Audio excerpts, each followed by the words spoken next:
అందరికీ నమస్కారం. నేను మీ మౌనిక. చూస్తే ప్రభాస్ సినిమా చూడాలి, తింటే నాటుకోడి పలావే తినాలండి. ఈజీగా ఎలా చేసుకోవచ్చో చూద్దామా?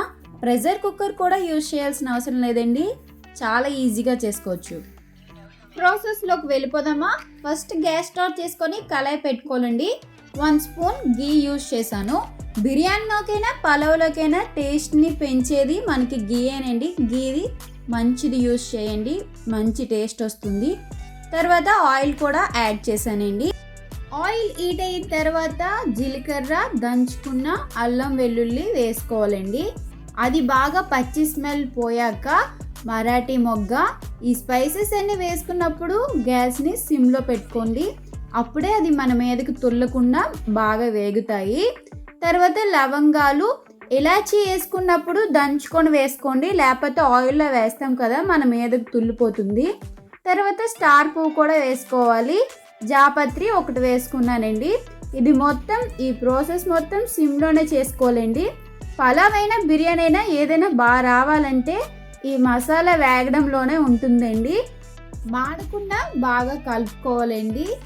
కొంచెం టైం తీసుకుంటే మంచి పలావ్ రెడీ అయిపోతుందండి. ప్రెషర్ కుక్కర్లో యూజ్ చేయడం వల్ల దాంట్లో ఉన్న పోషకాలన్నీ సగానికి సగం పాడైపోతాయి కదా. ఇలా కళాయిలో చేసుకోండి, ఈజీగా అయిపోతుంది. తర్వాత బిర్యానీ ఆకు కూడా యాడ్ చేసుకోవాలి. పచ్చిమిర్చి ఒక 5 పచ్చిమిర్చి వేసుకున్నాను, అది కూడా సిమ్లోనే వేగనివ్వండి. కట్ చేసుకొని యూజ్ చేయండి పచ్చిమిర్చి, అప్పుడైతేనే అది మన మీదకు తుల్లకుండా వేగుతుంది. ఇదైతే మాడనివ్వకూడదండి, మాడితే పలావ్ అంత టేస్ట్గా రాదు. ఇది మొత్తం వేగిన తర్వాత ఆనియన్స్ యాడ్ చేస్తామండి. నార్మల్గా బిర్యానీలో అయితే బ్రౌన్ ఆనియన్స్ యూస్ చేస్తాం కదా, దీంట్లో సన్నంగా తరుముకున్న ఆనియన్స్ యూస్ చేయాలి. ఇది కూడా కొంచెం brown shade, lightish brown shade వేగితే సరిపోతుంది, బాగా వస్తుందండి. మనకి సేమ్ బిర్యానీ ఫ్లేవరే వస్తుంది ఇలా చేసుకోవడం వల్ల.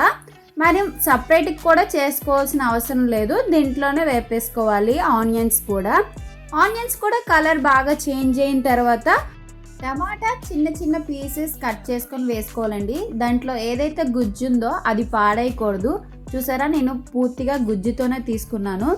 అలా తీసుకోవడం వల్ల మంచి టేస్ట్ వస్తుందండి. టమాటా ఫ్లేవర్ మొత్తం ఈ పలావ్కి పడుతుంది, అందుకే యాడ్ చేశానండి ఆ జ్యూస్ కూడా. అలాగే మనం దీన్ని కూడా సిమ్లోనే వేగనివ్వాలి, దాని మీద ఉన్న స్కిన్ కూడా కుక్ అవుతుంది. తర్వాత పెరుగు వేసుకోవాలండి. పెరుగు వేసుకున్నప్పుడు గ్యాస్ సిమ్లో పెట్టండి, లేకపోతే పెరుగు అనేది విరిగిపోతుంది. అందుకే సిమ్లో పెట్టుకొని కలుపుకుంటే సరిపోతుంది. మనం వేసిన మసాలాకి అండ్ ఆనియన్స్కి టమాటాకి బాగా మిక్స్ అయ్యేలా కలుపుకోవాలండి. ఈ పెరుగు బాగా మిక్స్ అయితేనే ఆ ఫ్లేవర్ రిలీజ్ అవుతుంది, చాలా టేస్టీగా ఉంటుంది. కొంచెం పసుపు అండ్ సాల్ట్ కూడా యాడ్ చేసుకోవాలండి. సాల్ట్ 2 స్పూన్స్ వేసుకున్నాను, కారం 1 స్పూన్ యాడ్ చేశానండి. తర్వాత ఈ కారం కూడా స్మెల్ వస్తుంది కదా, దాన్ని కూడా బాగా వేగిన తర్వాత మనం చికెన్ యాడ్ చేస్తాము. నాటుకోడి చికెన్ స్మోకీ ఫ్లేవర్ వస్తుంది కదా, దాన్ని మనం దీంట్లో సిమ్లో పెట్టి కుక్ చేస్తే ఆ ఫ్లేవర్ పోతుంది. సిమ్లో కుక్ చేయడం వల్ల వాటర్ కూడా ఎక్కువ పడదండి, మనకి ఆవిరి వస్తుంది కదా, దాని ద్వారా ఉడుకుతుంది. నాటుకోడి కూడా చాలా పర్ఫెక్ట్గా ఉడుకుతుందండి, మెత్తగా. ఎలా చేసుకోండి ఒకసారి, చాలా బాగుంటుంది.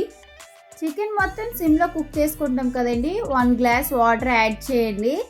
వాటర్ యాడ్ చేసి ఒక 30 మినిట్స్ సిమ్లో పెట్టేసి మూత పెట్టేసి వదిలేయండి, బాగా కుక్ అవుతుంది.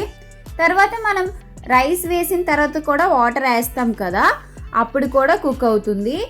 మనకు కొంచెం సేపు దీనికి ఒక 30 మినిట్స్ రెస్ట్ ఇచ్చేస్తే అది పర్ఫెక్ట్గా కుక్ అవుతుందండి. కుక్ అయిన తర్వాత ఆయిల్ రిలీజ్ అయినట్లయితేనే మనం అప్పుడు బిర్యానీ రైస్ యాడ్ చేయాలండి. ముందే 1 అవర్ ముందు నానబెట్టుకొని వేసుకోండి, పలావ్ టేస్టీగా వస్తుందండి. అలాగే మనం ముందుగానే చికెన్ని కుక్ చేసుకున్నాం కాబట్టి ఇప్పుడు రైస్కి ఎంతైతే వాటర్ సరిపోతుందో అంత వేసుకోవాలండి. నేను రైస్ కన్నా చికెన్ క్వాంటిటీ ఎక్కువ తీసుకున్నానండి, అందుకే ఎక్కువసేపు 1 గ్లాస్ వాటర్ వేసి కుక్ చేశాను. రైస్ యాడ్ చేసిన తర్వాత చికెన్ని రైస్ని కలుపుకోవాలండి.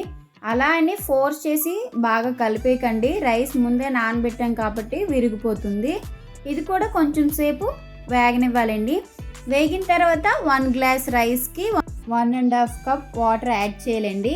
మనవి బాస్మతి రైస్ పాతవైతే 2 కప్పులు యాడ్ చేయాలండి. 1 కప్పు రైస్కి 2 కప్పులు వాటర్ యాడ్ చేయాలి. కొత్తవి అయితే 1.5 సరిపోతుందండి, పొడి పొడిగా వస్తుంది.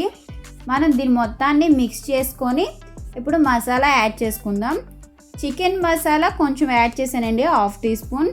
చికెన్ మసాలా తర్వాత ధనియాల పౌడర్ యాడ్ చేసుకొని కొత్తిమీర వేసేసుకున్నాను. కొత్తిమీర పుదీనా బాగా స్ప్రెడ్ అయ్యేలా వేసుకొని మూత పెట్టుకున్నానండి.